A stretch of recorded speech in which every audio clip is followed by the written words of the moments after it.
자, 7번째 썰 한번 가보도록 하겠습니다. 댓글 컨텐츠고 영상 제목, 지금은 돈 떨어지면 아무도 도와주지 않는 각자도생 세상이 되었습니다. 나이 먹고 돈 떨어지면 정말 비참한 지옥 같은 삶이 기다립니다. 라는 영상이 달린 댓글입니다. 지금 뭐 금전적 여유가 없는 사람들 많죠.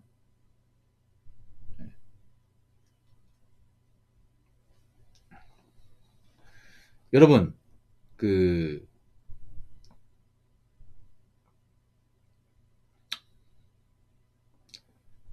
이런 생각 해본 적 있습니까? 내가 살다가 어려움에 봉착한다면 누구 날 도와줄까?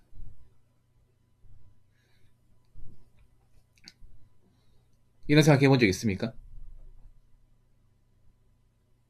근데 막상 생각해보면 막연하죠. 나도 누구를 돕기 힘든데 과연 남의 일을 내 일처럼 여기고 도와주는 사람이 있긴 할까? 그런 생각 듭니다. 그리고 지금 젊은 사람들은 굳이 남을 도와야 된다는 생각을 안 가집니다. 예.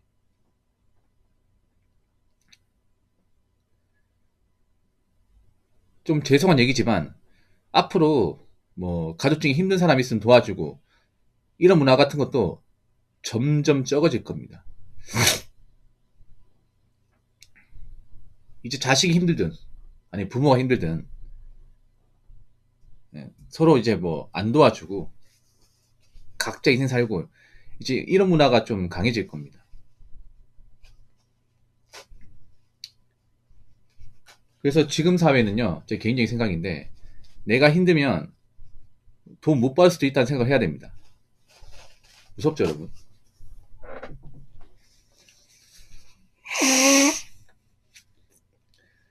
여러분들 살면서 누구 도운 적이 없잖아요, 웬만하면. 잘 없단 말이에요.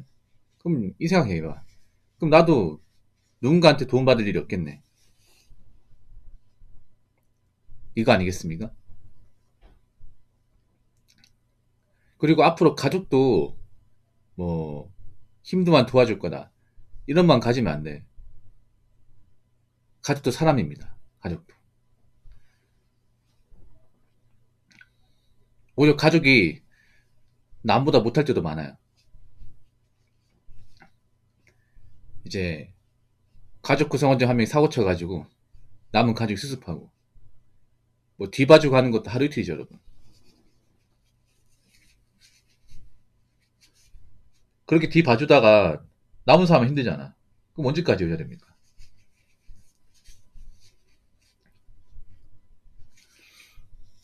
젊어서 앞가림 못한 사람은 나이 먹고 앞가림 못해요.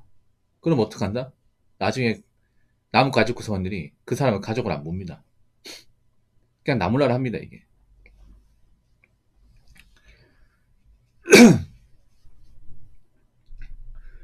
여러분 유튜브 같은 거 보면 고독서 사례 같은 거 있잖아요. 뭐 고독서 다큐라든지 뭐 그런 게 있는데 거기 나온 사람도 보면 가족이 없는 게 아니에요. 있어요. 있는데 고독사를 당했습니다. 형제도 있습니다. 형제도 있고 친구도 있어요. 아예 없는 게 아니야. 근데 왜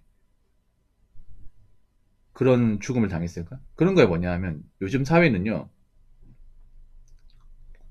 그 사람 힘든 거 알아도 손 도와주기가 좀 그래요.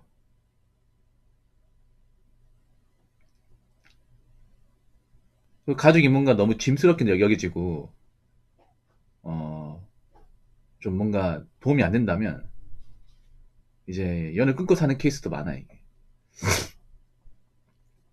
그리고 앞으로 대한민국 그게 더 심해질 겁니다. 예. 그러면 우리는 어떻게 살아야 될까요? 일단 우리는 나이 먹어서 힘들어지면 안 돼요.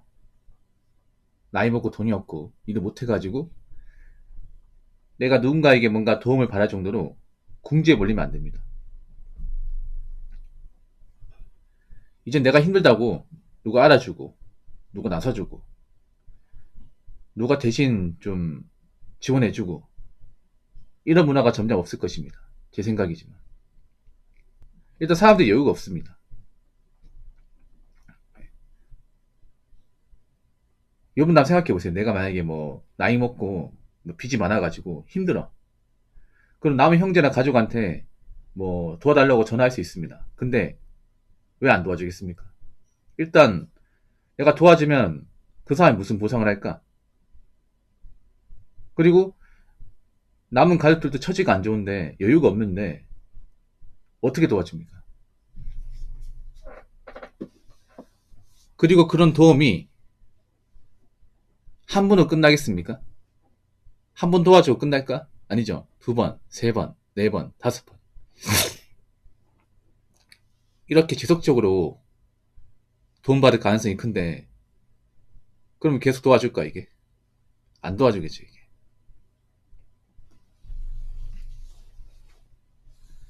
그래서 제가 감히 말씀드리면 앞으로 이 대한민국 사는 분들은요. 누군가한테 손 벌릴 생각, 의지할 생각, 의존할 생각 하시면 안 됩니다.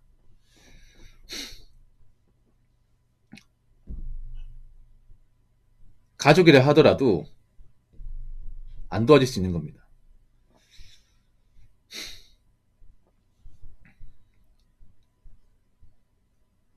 이젠 가족도 너무 뭐 짐처럼 뭐 도움도 안 되고 자기 역할을 못하면 가족을 안 볼 수 있는 시대입니다.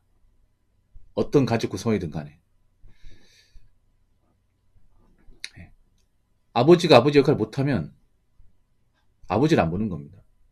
마찬가지로 어머니가 어머니 역할을 안 하면 어머니를 안 보는 거야. 자식도 자신 역할을 못하면 자식을 안 보는 거고.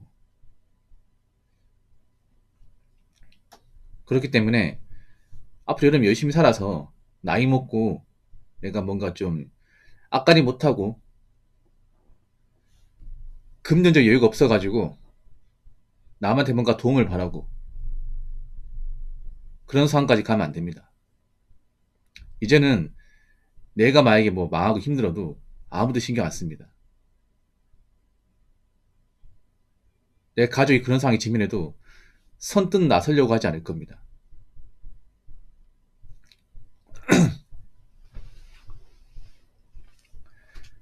자, 댓글 한번 읽어보도록 하겠습니다. 사회생활에서는 자율후원역. 네, 고맙습니다. 자기 가족 외에는 일이 없으면 안 도와주지. 지금은 가족도 조심해야 되는 세상이 왔습니다. 가족도 못 믿는데 남을 도와줄 이유가 없죠. 라고 적어졌습니다.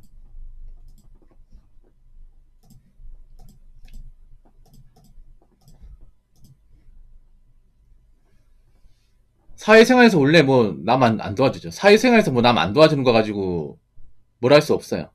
원래 사회생활은 좀 자기밖에 모르잖아. 예. 당연히 도움 못 받는 것에 대해서 우리가 아쉬워할 필요가 없어요. 근데 여기서 제가 얘기하고 싶은 건 뭐냐 하면 남이 아닌 가족. 가족이라 해서 무조건 도와준 거 아니라는 거지. 저 이런 말씀 드리고 싶어. 가족이기 때문에 무조건 돈 받을 수 있고 무조건 지원받을 수 있다. 이것도 사실 좀 염치 없는 마인드예요. 이거 사람은 자고로 자기 역할을 해야 됩니다. 잘났든 못났든 간에. 근데 자기가 뭔가 힘들다는 이유만으로 자꾸 남은 가족 구성원들한테 금전적 지원받고 의지하려고 하면 남은 가족 구성원들은 그 사람을 가족 볼까요? 안 보죠 이게. 예를 들어 이런 게 있습니다. 뭐냐 하면 아버지가 있는데 이 아버지가 어릴 때부터 돈을 못 벌고 사고 쳐가지고 집안에서 많이 날려먹었어요. 이런 케이스 있죠 여러분. 그러다 아버지가 건강이 못해가지고 막 암에 걸렸어. 암에 걸렸어. 병원비가 엄청 많이 들어요. 그럼 가족이 막 의료비 지원하고 어떻게 살려고 할 것 같습니까? 아니에요. 어떻게 뭐 병원 보내고 치료는 받게 하겠죠. 근데 속으로는 이런 마음 먹을 수 있습니다. 이왕 이렇게 된 거 그냥 병원 시대 지다가 빨리 좀 돌아가셨으면 좋겠다. 이런 마음 먹을 수 있어요 이게. 왜냐? 살면서 가족 구성으로 도움되는 게 없으니까. 상처만 주고 민폐만 끼쳤으니까. 그래서 그런 아버지 돌아가시면요, 오히려 속이 후련하다 그래요.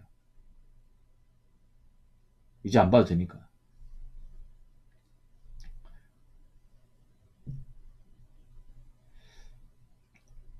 물론 가족은 뭐 이득 같은 거 안 따지고 도와줘야 되는 게 맞긴 해. 근데 우리가 가족이란 이유로 어디까지 도와줘야 되는 겁니까? 언제까지 지원해줘야 되는 거죠? 어디까지 품어줘야 되는 겁니까? 저는 이걸 묻고 싶어. 그러니까 우리가 가족이 힘들면 도와줄 수 있어요. 피추니까 도와줄 수 있는데 그 한계라는 게 없잖아. 보통 가족이 보통 지원받으면 밑도 끝도 없이 지원받습니다. 근데 그렇게 밑도 끝도 없이 지원받으면 지원해 주는 쪽이 지칩니다, 이게. 정말로. 그리고 받는 쪽은 미안한 거 못 느껴요. 그러니까 어디까지 해줘야 되는 거죠.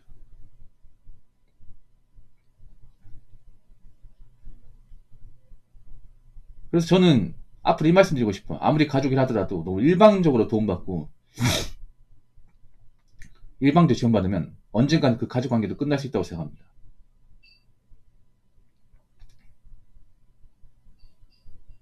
그래서 저는 가족이기 때문에 무조건 뭐 이해해줘야 된다, 품어줘야 된다, 책임져야 된다.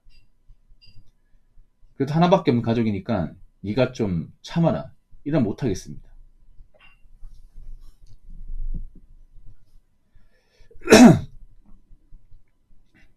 그리고 여러분들 정상적인 사람이면 가족에게 도움받을 생각 하지 마십시오. 가족들이 자기 인생이 있고 사람입니다, 사람. 그리고 어느 정도 지원받았으면 더 이상 받을 생각 하지 마요. 앞으로 가족도 가족으로서 역할을 못하면 가족이 아닙니다. 안 보고 살아도 됩니다. 연을 끊어버릴 겁니다. 아시겠죠? 자, 이상으로 첫 번째 썰 마치도록 하겠습니다.